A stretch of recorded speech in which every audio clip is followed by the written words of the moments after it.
నా సబ్స్క్రైబర్ ఒకరు కామెంట్ పెట్టారండి. దానికి నేను వీడియో రిప్లై చేద్దామని అనుకున్నాను. హాయ్ సార్, హాయ్ మా, my name is Akanksha.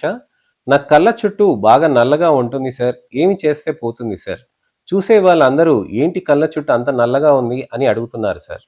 Please మంచి హోమ్ రెమెడీస్ ఉంటే చెప్పండి సార్. అలానే ఎటువంటి ట్రీట్మెంట్స్ తీసుకోవాలి అని అడుగుతున్నారండి. ఆకాంక్ష గారు, చాలామంది కామన్గా ఫేస్ చేసే ప్రాబ్లం అండర్ ఐ డార్క్నెస్. అసలు ఎందుకు వస్తుంది ఇది? ఏ విధంగా నివారించవచ్చు? హోమ్ రెమెడీస్ చేస్తే సరిపోతుందా? కళ్ళ కింద ఏదన్నా ఆలుగడ్డ రసం పెట్టేస్తే తగ్గిపోతుందా? లేకపోతే అలోవెరా రసాలు పెడితే తగ్గిపోతుందా అని చాలామంది ఆలోచిస్తూ ఉంటారు. హోమ్ రెమెడీస్ యూట్యూబ్లో ఎన్నో వీడియోస్ వస్తూ ఉంటాయి.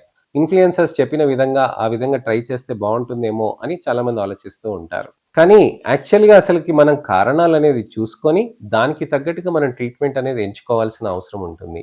మనకి కళ్ళ చుట్టూ నల్లగా ఎందుకు వస్తుంది? ఫస్ట్ ముఖ్యమైనది మనకి జెనెటిక్ రీజన్ తోటి అది రావచ్చండి. కామనెస్ట్ కండిషన్ వచ్చేసి లైఫ్ స్టైల్. మనం సరైన టైంలో ఆహారం తీసుకోకుండా ఉండటం, సరైన టైంలో నిద్ర లేకుండా ఉండటం, మరీ ఎక్కువ గంటలు కూడా నిద్ర లేకుండా ఉండటం, అలానే మనకి ఇంపార్టెంట్ ఏంటంటే ఇతరత్ర కండిషన్స్.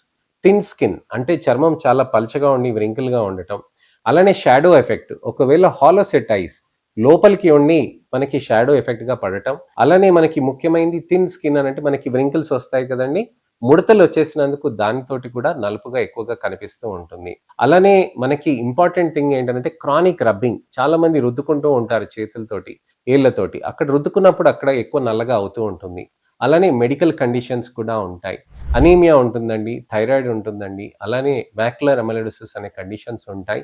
మంగు మచ్చలు అనేది అక్కడ ఆ భాగంలో కూడా కొద్దిగా వస్తూ ఉంటుంది. లైకెన్ ప్లానస్ పిగ్మెంటోసిస్ కూడా మన చర్మం కిందికి అక్కడ ఆ విధంగా రేర్గా వస్తూ ఉంటాయి. అలాంటివి వచ్చినప్పుడు మనం ట్రీట్మెంట్స్ అనేటివి వివిధ రకాలుగా మనం ట్రీట్మెంట్ ప్లాన్ చేయాల్సిన అవసరం ఉంటుందండి. కొంతమందికి నలుపే కాకుండా గుంతలాగా ఉండటం తోటి కూడా ప్రాబ్లమ్స్ అవుతూ ఉంటాయి. కొంతమందికి గుంతనే కాకుండా ఒక్కొక్కసారి స్వెల్లింగ్ కూడా ఉంటుందన్నమాట. అక్కడ అండర్ ఐ స్వెల్లింగ్ ఉండేటప్పటికి చాలా మంది కామన్ గా వచ్చే ప్రాబ్లం ఏంటంటే క్వశ్చన్స్ వస్తూ ఉంటాయి. ఏంటి తాగుతున్నావా? ఏంటి నిద్రపోవట్లేదా సరిగ్గా? ఏంటి స్మోకింగ్ చేస్తున్నావా? ఏంటి అసలు నువ్వు చాలా స్ట్రెస్ఫుల్ గా ఉన్నావు, ముఖమంతా వాడిపోయింది ఏంటి అని ఇలాంటి ప్రశ్నలు వస్తూ ఉంటాయి. రాత్రిపూట నిద్రపోవట్లేదా?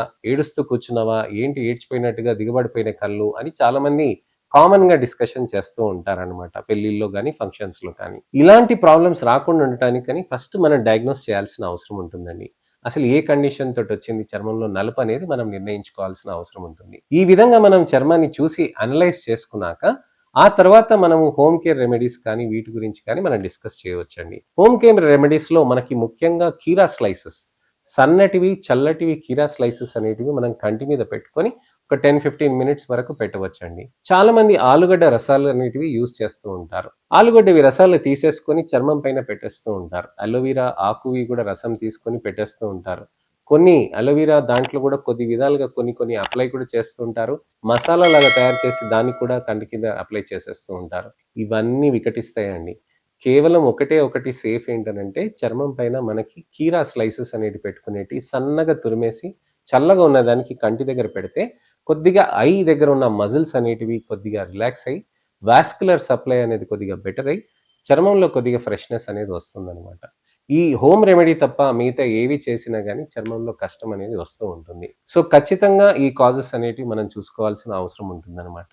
మూడోది ఇంపార్టెంట్ థింగ్ ఏంటనంటే మనకి డిఫెక్ట్ అనేది ఏ విధంగా ఉందనేది మనం చూసుకోవాలి కరెక్షన్ చేసుకోవటానికని. ఒకవేళ పిగ్మెంటేషన్ ప్రాబ్లం ఉందా, లేకపోతే వాల్యూమ్ లాస్ ఉందా, లేక టెక్స్చర్ ప్రాబ్లం ఉందా, ఈ 3 ఆస్పెక్ట్స్ ని చూసి మనం ట్రీట్మెంట్ అనేది మనం నిర్ణయించాల్సిన అవసరం ఉంటుందన్నమాట. ఈ 3 ఆస్పెక్ట్స్ ని మనం ఎలా ట్రీట్మెంట్ చేస్తాం అనే దాని గురించి నేను మీకు నెక్స్ట్ ఇన్ఫర్మేషనల్ అవేర్నెస్ వీడియో తోటి నేను మళ్ళీ మీ ముందుకు వస్తాను. నా ఛానల్ని సబ్స్క్రైబ్ చేసుకొని నోటిఫికేషన్ బటన్ నొక్కండి. అలానే మీకు ఇతరత్ర క్వశ్చన్స్ ఏమైనా ఉంటే నా సబ్స్క్రైబర్ వాళ్ళ కామెంట్ పెట్టారు కదండి, అలానే ఆకాంక్షలాగా మీరు కూడా కామెంట్ పెడితే ఏదైనా అపోహ కానీ ప్రశ్న కానీ లేకపోతే సందేహాలు ఉన్నా కానీ తప్పకుండా దానికి నేను డీటెయిల్గా వీడియో రిప్లై కానీ టెక్స్ట్ రిప్లై కానీ చేస్తాను. నెక్స్ట్ ఇన్ఫర్మేషనల్ అవేర్నెస్ వీడియో తోటి మళ్ళీ నేను మీ ముందుకు రావాలంటే నా ఛానల్ సబ్స్క్రైబ్ చేసుకోండి, నోటిఫికేషన్ బటన్ నొక్కండి. ట్రీట్మెంట్స్కి మంచిగా ఉంటాయి అని చెప్పి ఎవరికైనా కానీ బాధపడుతున్నారు నల్ల మచ్చలతోటి కంటి కింద అంటే వాళ్ళకి వీడియోని షేర్ చేయండి. అలానే నా అవేర్నెస్ క్యాంపెయిన్లో మీరు కూడా పాలు పంచుకుంటారని ఆశిస్తున్నాను. నేను మీ doctor Raj Kireet, Celestee skin laser and hair clinic, Jubilee Hills, LB Nagar, Kokapet మరియు సన్ సిటీలో chief and founder dermatologist and hair transplant సర్జన్గా ప్రాక్టీస్ చేస్తున్నానండి. నమస్తే.